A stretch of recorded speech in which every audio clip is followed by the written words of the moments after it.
ଲାଭ କରିବା ପାଇଁ ଯେଉଁମାନେ ଅତ୍ୟନ୍ତ ଆଗ୍ରହୀ ସେମାନଙ୍କ ପାଇଁ ମହାଜନମାନଙ୍କର ଏ କଥାକୁ ମାନି ନେବା ଉଚିତ। ଆଜିକାଲି ଆମେ ଦେଖୁଛେ ଆଧୁନିକ ଯୁଗରେ ତଥାକଥିତ ବହୁ ଜଡ଼ ବୈଜ୍ଞାନିକ ଅଛନ୍ତି ଯେଉଁମାନେ ବୈଜ୍ଞାନିକ ହଟଚମଟ ଦେଖେଇ ଜଗତକୁ ଚମତ୍କୃତ କରୁଛନ୍ତି, କିନ୍ତୁ ସେମାନଙ୍କର ଇ ମହାଜନମାନଙ୍କର କଥାରେ ବିଶ୍ୱାସ ନାହିଁ। ସେମାନେ ଭାବିପାରନ୍ତି ନା, ସେମାନେ କଳ୍ପନା କରିପାରୁନାହାନ୍ତି ଏ ପ୍ରକାର ତ୍ରିକୁଟ ପର୍ବତ ଅଛି, ଏ ପ୍ରକାର ପରିବେଶ ଅଛି, ଏ ପ୍ରକାର ଦୁଗ୍ଧ ସାଗର ଅଛି। ଏଇସବୁ କଥା ସେମାନେ କଳ୍ପନା କରିପାରୁନାହାନ୍ତି, ଚିନ୍ତା କରିପାରୁନାହାନ୍ତି। ସେମାନେ ସେମାନଙ୍କର ଜଡ଼ ଜ୍ଞାନ ଉପରେ ବଡ଼ ଗର୍ବ ପ୍ରକାଶ କରୁଛନ୍ତି, ଅହମିକା ଅଛି। ସେମାନେ ଯାହା କହନ୍ତି ମ୍ଲେଚ୍ଛ ଯୌନ, ସେମାନେ ମହାଜନ ବାକ୍ୟ ବା ଶ୍ରୀମଦ ଭାଗବତର ସିଦ୍ଧାନ୍ତ ଗ୍ରହଣ କରିପାରୁନାହାନ୍ତି। ସେମାନେ ଭୁଲି ଯାଉଛନ୍ତି ଯେ ସେମାନେ ବଦ୍ଧ ଜୀବ, ସେମାନଙ୍କର 4ଟି ଦୋଷ ଅଛି, ସେମାନେ ଦୋଷମୁକ୍ତ ନୁହନ୍ତି। ତେଣୁ ଯିଏ ଦୋଷମୁକ୍ତ କାର୍ଯ୍ୟବିଜ୍ଞ ମହାଜନ ତାଙ୍କ କଥାକୁ ସ୍ୱୀକାର କରିନେବା ଏବଂ ସେମାନେ କିପରି ଦୋଷମୁକ୍ତ ହେବେ, ଆମେ କିପରି ଦୋଷମୁକ୍ତ ହେବା ବା ବିଶୁଦ୍ଧ ଇନ୍ଦ୍ରିୟର ଅଧିକାରୀ ହେବା, ଯାହାଫଳରେ ଏସବୁ ଯେ ଜିନିଷ ଅଛି ତାକୁ ଆମେ ଦେଖିପାରିବା, ଜାଣିପାରିବା, ଉପଲବ୍ଧିର ବିଷୟ ହେବ। ଏ ବିଷୟରେ ଆଗ୍ରହ ପ୍ରକାଶ ନ କରି ବରଂ ତାଙ୍କର ଜଣେ ଜ୍ଞାନ ଉପରେ ବଡ଼ ଗର୍ବ ଭୂମିକା ପ୍ରକାଶ କରୁଛନ୍ତି। ଏଥିପାଇଁ ସେମାନେ ଯେ କି ଅପରାଧ କରୁଛନ୍ତି ତାହା ପରିଣତି ସ୍ୱରୂପ ଜନ୍ମ ଜନ୍ମାନ୍ତରରେ କେତେ ଦଣ୍ଡ ପାଇବେ ତାହା ସେମାନେ ଚିନ୍ତା କରିପାରୁନାହାନ୍ତି। ସେଥିପାଇଁ ଆମକୁ ଏଇ ଉପଦେଶ ଦିଆଯାଉଛି, ମହାଜନମାନେ କଥାଟାକୁ ମାନି ନେବା। ତେବେ ସାଧୁ ମହାଜନ ଆସନ୍ତି, ଆଉ ସେମାନେ ଯେମିତି ଭଗବାନ ହେଉଛନ୍ତି, କୃଷ୍ଣ ହେଉଛନ୍ତି ଶ୍ରୀହୃଦଂ ସର୍ବଭୂତାନାଂ, ସମସ୍ତ ଜୀବଜଗତର ଏକମାତ୍ର ମଙ୍ଗଳାକାଂକ୍ଷୀ ବନ୍ଧୁ। ସେଟା ତାଙ୍କର ଅନୁଗତ ପ୍ରିୟ ଭକ୍ତ ଗଣ ସାଧୁ ମହାଜନ ମଧ୍ୟ ସମଗ୍ର ମାନବ ସମାଜ ବା ଜୀବ ଜଗତର ଏକମାତ୍ର ମଙ୍ଗଳାକାଂକ୍ଷୀ ବନ୍ଧୁ। ଯାହା କହନ୍ତି ମହାନ୍ତ ସ୍ୱଭାବ ହିଁ ତାରିତେ ପାମ, ନିଜ କାର୍ଯ୍ୟ ନାହିଁ ତୁ ଯାଉଁ ତାର ଅନୁଗ୍ରହାୟ ଚରନ୍ତି ଭବ୍ୟାନି ଭୂତାନି ଜନାର୍ଦ୍ଦନ। ସେ ଜନାର୍ଦ୍ଦନଙ୍କର ପ୍ରିୟ ଭକ୍ତଗଣ ଅନୁଗ୍ରହ କରିକିରି ଏ ପ୍ରପଞ୍ଚରେ ବିଚରଣ କରୁଛନ୍ତି। ଏଠିକି ଆସିବାର ତାଙ୍କର କିଛି ଆବଶ୍ୟକତା ନାହିଁ, କିନ୍ତୁ ସେମାନେ ଅନୁଗ୍ରହ କରି କୃପା କରି ଅହେତୁକି କୃପା ପ୍ରକାଶ କରି ଏ ପ୍ରପଞ୍ଚରେ ଅବତୀର୍ଣ୍ଣ ହୋଇ ଏ ପାମର ବଦ୍ଧ ଜୀବମାନଙ୍କୁ ଉଦ୍ଧାର କରିବା ନିମିତ୍ତ ଆସୁଛନ୍ତି ଏବଂ ଏ କଥା କହୁଛନ୍ତି। ଏ ତତ୍ତ୍ୱଗତ କଥା, ତତ୍ତ୍ୱ ଜ୍ଞାନ ପ୍ରଦାନ ହେଉଛି ସେମାନଙ୍କର ଦୟା। ହରିକଥା, ଭଗବାନଙ୍କର କଥା, ଭାଗବତ କଥା, ଏ ଯେଉଁ କଥା ଦିବ୍ୟ କଥାମୃତ ପରିବେଷଣ କରୁଛନ୍ତି, ସେମାନେ ଜ୍ଞାନ ପରିବେଷଣ କରୁଛନ୍ତି, ତାହା ସେମାନଙ୍କର କୃପା। ତାହାକୁ ଆମେ ସରଳ ଚିତ୍ତରେ ସେ ମହାଜନମାନଙ୍କୁ ସ୍ୱୀକାର କରି ସେମାନଙ୍କ ମୁଖରୁ ଏ କଥା ଶ୍ରବଣ କଲେ ଆମର ମାନବ ଜୀବନ ସାର୍ଥକ ହେବ। ହରିକଥା ବରାବର ସେମାନେ କହୁଛନ୍ତି।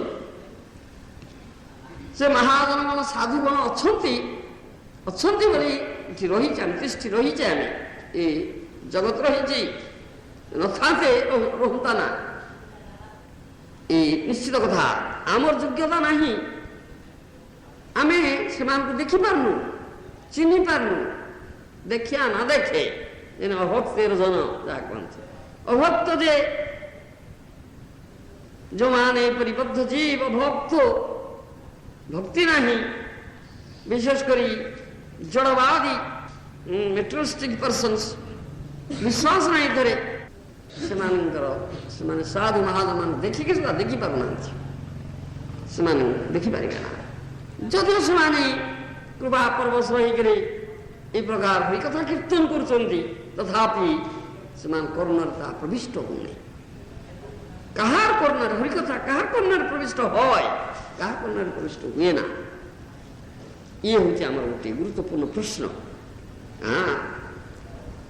ସାଧୁ ମହାଜନ ହରିକଥା କୀର୍ତ୍ତନ କରନ୍ତି, ତାଙ୍କର ପାଟି ଖୋଲିଲେ ସେ ଭଗବାନଙ୍କ କଥା କହିବେ, ଭାଗବତର କଥା କହିବେ, ଅନ୍ୟ କଥା କହିବେ ନା। କିନ୍ତୁ କେତେଜଣ ତାକୁ ଶୁଣୁଛନ୍ତି ବା କେତେଜଣ କର୍ଣ୍ଣରେ ତାହା ପ୍ରବେଶ କରୁଛି, ଆଉ ଅନ୍ୟ କେତେଜଣ ଅଛନ୍ତି ଶ୍ରବଣ କରିବାର ଅଭିନୟ କରନ୍ତି, କିନ୍ତୁ ପ୍ରକୃତ ପକ୍ଷେ ସେମାନେ କର୍ଣ୍ଣରେ କଥା ପ୍ରବେଶ କରେ ନା। ସେମାନେ ମହାପ୍ରଭୁ ଆସିଥିଲେ ଯେ କି ସ୍ୱୟଂ ଭଗବାନ ଅଭିନ୍ନ କୃଷ୍ଣ ଆଚାର୍ଯ୍ୟ ଲୀଳା କରୁଥିଲେ, ସେ ଆଚାର୍ଯ୍ୟ ଲୀଳା କରୁଥିଲେ, ଭକ୍ତ ଅବତାର, ଭକ୍ତ ଭାବ ଅଙ୍ଗୀକାର କରିକି ଆସିଥିଲେ, ଭକ୍ତି ଶରଣାଗତି ଆଚରଣ କରି ଶିଖଉଥିଲେ। ଆଚାର୍ଯ୍ୟଙ୍କର କାମ ସେ ଆଚାର ପ୍ରଚାର ଯେ କରନ୍ତି, ସେ ଆଚାର୍ଯ୍ୟ ଜୀବନରେ ଆଚରଣ କରିକି ପ୍ରଚାର କରନ୍ତି ସେ ଆଚାର୍ଯ୍ୟ ଲୀଳା କରୁଥିଲେ। ଶ୍ରୀମାନ ମହାପ୍ରଭୁ ବଗିଚାର ମାଳି ହିସାବରେ ଆମ ଭୋଗ ଫୁଲର ତୋଡ଼ା ଆମକୁ ଯୋଗେଇବେ। ଏ ବୁଦ୍ଧି ହେଉଛି ଭୋଗ ବୁଦ୍ଧି। ଯାହା କହନ୍ତି ଯେ ହଁ ଭଗବାନ ତ ସୁହୃଦ ମଙ୍ଗଳାକାଂକ୍ଷୀ ବନ୍ଧୁ, ଆଉ ଆମର ମଙ୍ଗଳ ବା କଲ୍ୟାଣ ପାଇଁ ଆମର ଯାହା ଆବଶ୍ୟକ ସେ ଆମକୁ ଦେଇଦେବେ। ବଦ୍ଧ ଜୀବର ଆବଶ୍ୟକତା କ'ଣ ନା ବଦ୍ଧ ଜୀବ ହେଉଛି ଦେହାତ୍ମବାଦୀ, ସ୍ୱରଟାକୁ ଆତ୍ମା ବୋଲି ଭାବୁଛି, ଦେହ ସର୍ବସ୍ୱ, ବଡିଲି କନସିୟସ୍ କେବଳ ସ୍ୱର ଚେତନାରେ ଅଛି। ସ୍ୱରର ଆବଶ୍ୟକତା ଆହାର ନିଦ୍ରା ଭୟ ମୈଥୁନ ଏଇଟା ଆମର ଆବଶ୍ୟକତା ବୋଲି ଭାବୁଛି, କିନ୍ତୁ ପ୍ରକୃତ ଆବଶ୍ୟକତା କ'ଣ ଜାଣୁନି।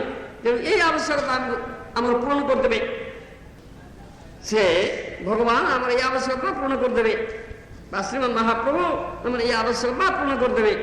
ଏ ହେଉଛି ଭୋଗ ବୁଦ୍ଧି। ଭଗବାନ ସର୍ବେଶ୍ୱର ବସ୍ତୁ, ଯେଉଁମାନେ ଇତରବ୍ୟମ ଶବ୍ଦର ବାହାଦୁରୀ ନେଇ ଭବାନୀ ଭର୍ତ୍ତା ହେବାର ବୁଦ୍ଧି ପୋଷଣ କରୁଛନ୍ତି, ସେମାନଙ୍କର ବିରୁଦ୍ଧ ମତିକୃତ ଦୋଷ ମହାପ୍ରଭୁ ଦେଖେଇଛନ୍ତି। କେଶବ କାଶ୍ମୀର ଦିଗ୍ବିଜୟୀ ପଣ୍ଡିତ ଥିଲା, ଜଡ଼ ପାଣ୍ଡିତ୍ୟ ଆହରଣ କରି ବଡ଼ ଗର୍ବ।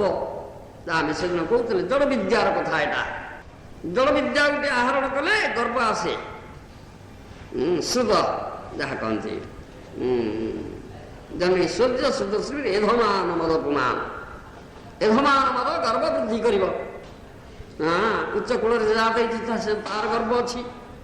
খুব ঐশ্বর্যবান ভৌতিক ঐশ্বর্য সম্পত্তি ধন সম্পত্তির অধিকারী তার খুব গর্ব।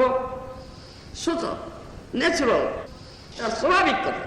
সেইটাই জড় বিদ্যা গুড়ি আহরণ করেছি, জড় পাণ্ডিত্য গুড়ি আহরণ করেছি, সে বড় গর্বী।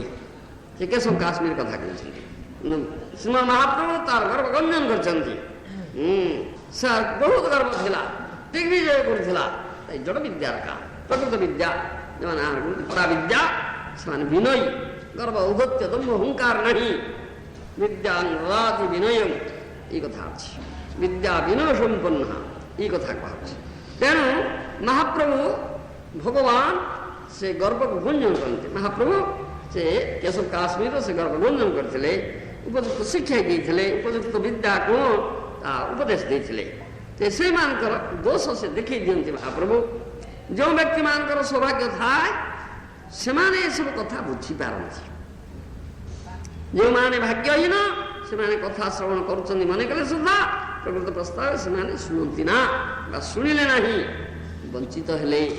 ଯେଉଁମାନଙ୍କୁ ଗର୍ବ ଅଛି, ଦମ୍ଭ ଅଛି, ଅହମିକା ଅଛି, ଆମେ ସବୁ ଜାଣତା, ଆମଠୁ ବେଶୀ କିଏ ଜାଣିଛି, ଏ ଯେଉଁ ଗର୍ବ, ଏଇ ଜଳ ପାଣ୍ଡିତ୍ୟର ଗର୍ବ ଯେଉଁମାନଙ୍କର ଅଛି, ସେମାନେ ଯଦି ଆସିବେ ସାଧୁ ମହାଜନ ମୁଖର କଥା ଶୁଣିଲେ ସୁଦ୍ଧା ସେ କଥା ତାଙ୍କ ଅନୁଗ୍ରହରେ ପ୍ରବିଷ୍ଟ ହବ ନା, ସେମାନେ ଶୁଣିପାରିବେ ନା, ବୁଝିପାରିବେ ନା, ସେମାନେ ଭାଗ୍ୟହୀନ।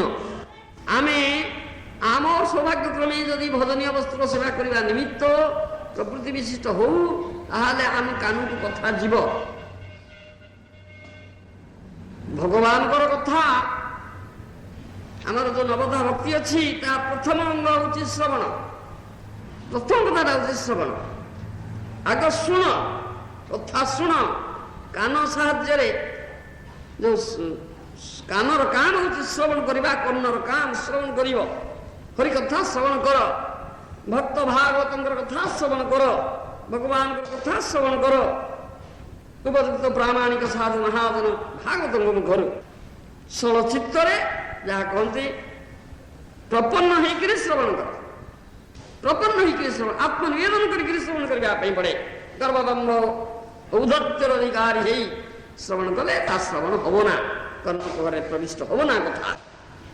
ଏଇ କଥା ଆମର କୁହାଯାଇଛି। ତେଣୁ ଯେଉଁମାନଙ୍କର ଏ ପ୍ରକାର ଗର୍ଭଦମ୍ଭ ଅଭିମାନ ଅଛି, ଏ ଜଡ଼ବାଦୀ ଭୌତିକ ପଣ୍ଡିତ, ଜଡ଼ ପାଣ୍ଡିତ୍ୟ ଆହରଣକାରୀ ସେମାନେ ଶ୍ରବଣ କଲେ ସୁଦ୍ଧା ସେମାନେ ପ୍ରପନ୍ନ ହୁଅନ୍ତି ନା, ଆଉ ସେମାନେ ନିଜକୁ ସବୁ ଜାଣତା ବୋଲି ମନେ କରନ୍ତି।